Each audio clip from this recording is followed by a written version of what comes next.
안녕하십니까? 안녕하세요. 예, 반갑습니다.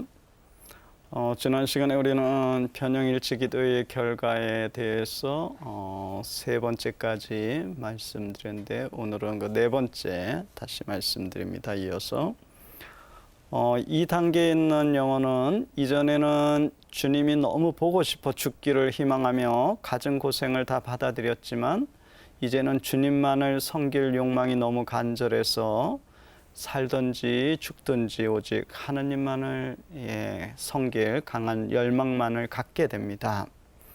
그래서 언제든지 그리고 어느 때든지 주님께 영광을 드릴 수 있는 기회를 얻게 된다면 즉시 그것을 받아들이게 됩니다. 왜냐하면 영혼은 오직 주님만을 기쁘게 해드리는 것 외에 다른 모든 것이 허무함을 잘 알고 있기 때문입니다. 다섯 번째, 이 단계에 있는 영혼은 자기 안에 주님을 모시고 있기에 이제 더 이상 세상적인 위로나 맛을 찾아다니지 않게 됩니다. 오히려 세상적인 모든 것들로부터 완전히 물러나 혼자 고독 속에 있기를 바라고 오직 주님을 찬미하고 싶은 마음만이 간절하게 됩니다. 그는 이제 하나님께만 온 정신을 이렇게 집중하고 있기에 그분께 대한 생각과 사랑만이 자신의 전 존재를 차지하게 됩니다. 되게 은수자들이 긴 시간을 고독과 침묵 속에서 보냈는데 바로 이러한 단계가 아니었다면 그곳은 이렇게 열매 맺지 못했을 것 같아요.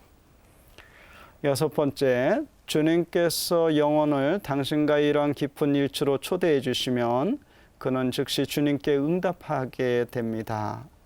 이러한 응답은 그가 아무리 다른 일로 인해 바쁘더라도 그 즉시 마음속으로 바로 하게 됩니다. 예를 들면 그 순간 사랑의 기도를 온 마음으로 한번 봉헌한다든지 아니면 바오로 사도와 같이 주님, 제가 무엇을 하기를 원하시나이까? 이것은 이제 사도행전 9장 6절에 이 불가타 성경의 이제 번역문인데 이렇게라고 말하게 된다는 겁니다.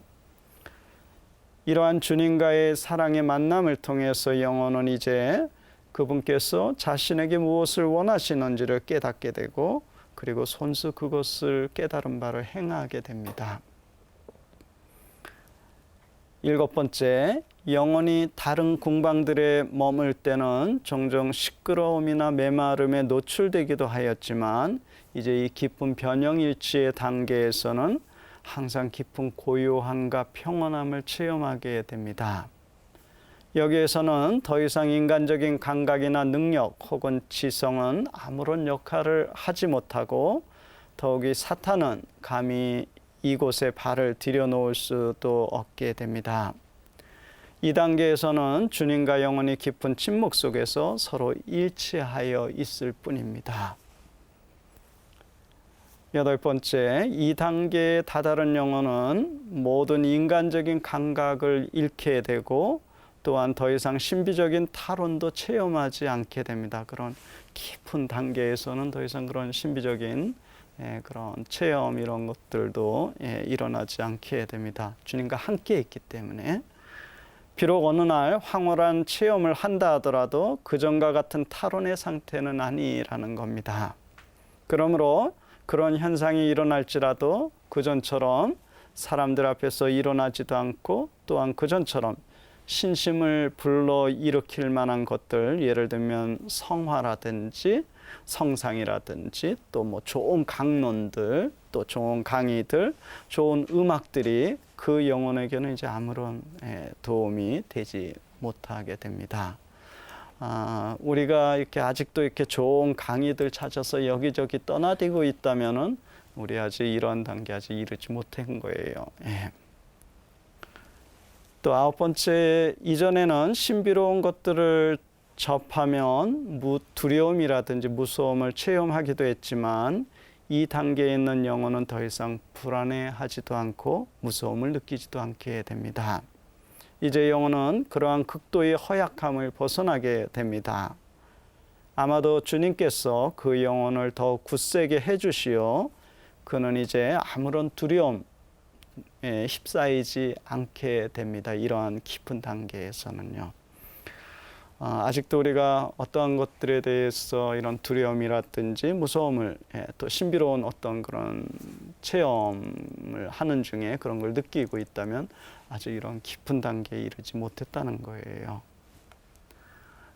열 번째로 비록 영원히 삶에서 다가오는 십자가를 지어야 할지라도 그 전처럼 불안해하거나 평화를 잃지 않고 오히려 깊은 고요 속에 머물게 됩니다. 왜냐하면 영혼과 함께 있는 주님의 현존이 모든 것을 어느새 잊게 하기 때문입니다. 11번째, 영혼이 주님과 하나가 된다면 영혼은 그분의 초자연적인 힘을, 그 은총을 잊게 됩니다. 초자연적인. 이러한 주님으로부터 오는 강한 힘은 인간의 육체에까지도 영향을 크게 미치게 됩니다. 그래서 바오로 사도는 나에게 힘을 주시는 분 안에서 나는 모든 것을 할 수 있습니다라고 필리피서 4장 13절에서 고백하기도 했습니다. 이것은 마치 주님께서 당신의 잔칫집으로 영혼을 인도하여 놀라운 포도주를 맛보게 하시는 것과도 같습니다.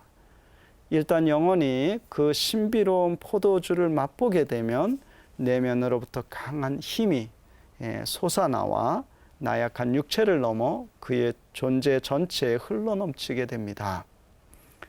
바로 이때 영혼은 자신의 나약함을 잊고 자신의 나약함을 잊고 더 엄격한 금욕적인 삶이나 고행, 고통을 기꺼이 받아들일 수 있게 됩니다. 특별히 안토니오 성인이라든지 사막의 수도 교부들들, 더 하나님을 알면 알수록 더 하나님께 이런 고행 길로 이렇게 달아가기도 했죠. 12번째로 비록 영혼이 이 단계에서 참된 평화나 참된 행복을 맛볼지라도 만약 우리가 주님을 외면하고 떠나거나 아니면 주님께서 친히 그를 자연의 상태에 버려두시거나 혹은 그분께서 시련을 허락하실 경우 영혼은 이러한 것들을 잃을 수도 있음을 직시해야 됩니다. 그러한 하나님과의 그 관계가 평생 그 상태로 가지는 않는다는 거예요. 그러므로 영혼은 자신의 나약함을 직시하고 더욱더 조심성 있게 행동하고 주님께 나아가 그분께 모든 것을 내어 맡김, 의탁 있죠. 의탁해야 되고 그분 자비에 전적으로 의지해야 됩니다. 바로 이것이 우리의 영적 여정에서 가장 안전한 길이기도 합니다. 내가 무엇을 하기보다는 하나님의 자비의 그늘에 숨어들고 그분의 자비를 청하고 은총을 청하는 이것이 겸손된 그 자의 자세이기도 합니다. 한 영혼이 영적 여정의 시작에서부터 이 최고의 완덕인 변형일치에까지 이르는 길은 참으로 오랜 인내를 요구합니다. 이 쉬운 길은 아닌 것 같아요. 그러나 주님은 너희 아버지께서 완전하신 듯이 너희도 완전한 자가 되라고 우리 모두를 이런 완덕의 길로 초대해 주셨습니다. 마태복음 5장 48절의 근거입니다. 이것은 수도자나 사제들 혹은 평신도 구분 없이 모든 그리스도인들에게 주어진 의무이기도 합니다. 내가 완전하듯이 너희도 완전한 자가 되라는 이 주님의 가르침이요. 그러므로 우리는 아버지께서 완전하신가 같이 매일 우리의 일상의 구체적인 기도의 삶을 통해서 그분을 끊임없이 닮아 가야만 합니다. 그렇게 그분께 쉼 없이 나아가다 보면 어느덧 그분께서 우리를 새로운 단계로 인도하시고 또한 말로 표현할 수 없는 엄청난 초자연적인 은총을 우리에게 거저 베풀어 주실 것입니다. 그리고 마침내 우리는 그 완덕의 최고의 그 경지에 다다르게 됩니다. 앞에서 잠시 보았듯이 최고의 완덕이란 결코 내적인 은혜나 탈원, 시현 혹은 예언의 영과 같은 신비적인 현상들에 있는 것이 결코 아닙니다. 이러한 것들이 너무 이렇게 쫓아다니다 보면 빗나가게 됩니다. 교회의 정통 가르침으로부터 자꾸 이렇게 뭐 신비 현상들을 쫓게 되고 여기저기 떠다니게 됩니다. 그렇게 해가지고는 깊은 영성 생활이 불가능합니다. 되게 그 나무도 이렇게 자꾸 옮겨 심는 나무는 어떻게 되겠어요? 뿌리 내릴 수 있나요? 없습니다. 마찬가지예요. 우리의 영성 생활도 그렇게 자꾸 떠다녀 가지고서는 깊은 내면 생활은 불가능합니다. 더욱이 이런 신비 현상들에 너무 집착하는 것, 이것도 우리를 정통 교회의 가르침으로부터 빗나가게 할 위험이 있다는 것을 직시할 필요가 있습니다. 우리가 매일의 말씀 수행인 성독을 이 수도승 전통에 있었던 이 단순한 말씀에 대한 접근법인 렉시오 디비나, 즉 성경 독서와 성경 묵상, 이 성독을 통해서 끊임없이 하나님의 참된 뜻을 깨닫고 그것을 일상의 우리의 삶 안에서 사랑의 마음을 지니고 구체적으로 행할 때 그것이 바로 최고의 완덕을 향하는, 또 완덕에 이르게 하는 길이기도 합니다. 그래서 일상 안에서 이런 말씀 수행 있죠. 렉시오 디비나, 이 수행, 성독 수행은 우리로 하여금 깨어있게 하고 끊임없이 우리의 그 목표를 향해서 나아가도록 우리를 독려하고 자극을 주는 수행의 한 방편이기도 합니다. 사실 완전하게 된 영혼은 오직 하나님의 뜻만을 찾게 되고 모든 것 안에서 모든 것이 되어 언제나 하나님께 영광을 드리게 됩니다.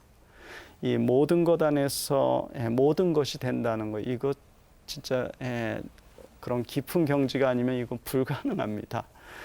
제가 알기로는 아마 샬트르 수녀님들의 모토가 아마 모든 것 안에 모든 것이라고 하는데, 그러기 위해서는 먼저 하나님을 알아야지만 아는 하나님을 세상에 이웃들에게 선포하고 기쁨을 전해줄 수가 있게 되는 것 같습니다.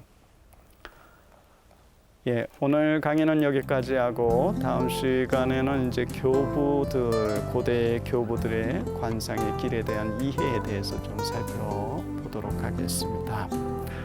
감사합니다.